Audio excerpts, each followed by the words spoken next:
جی یہ ایک بہن نے سوال کیا ہے کہ پتھری ہے، ایک آپریشن ہوا ہے گردے کا، دوسرا ڈاکٹر نہیں کر رہے، تو اس کا علاج بتا دیں۔ اور دوسرے نمبر پر انہوں نے کہا کہ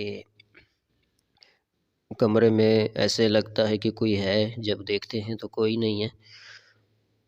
میری بہن گھر میں سے ٹی وی کیبل، گانا بجانا، بے پردگی، بے نمازیت اور غیر شرعی چیزیں نکالیں، اس کے بعد قرآنی علاج اثر کرے گا، ٹھیک ہے۔ سورہ بقرہ کی تلاوت کریں یا MP3 وغیرہ میں لگائیں۔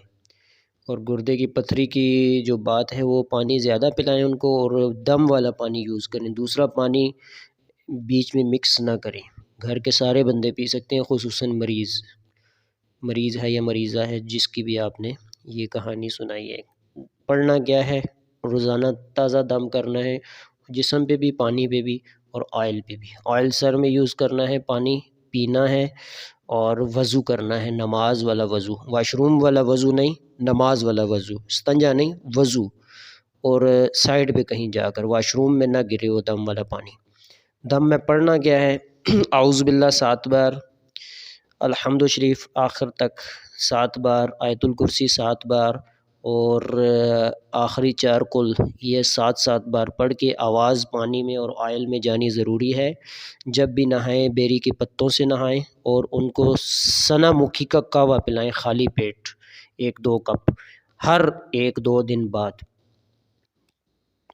ٹھیک ہے جی۔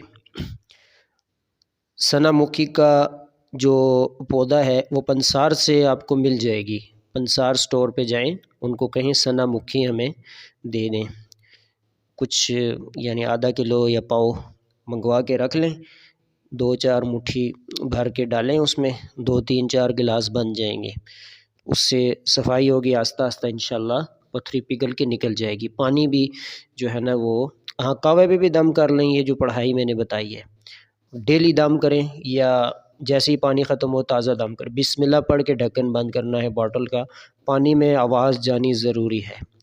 جزاکم اللہ خیر، السلام علیکم ورحمۃ اللہ۔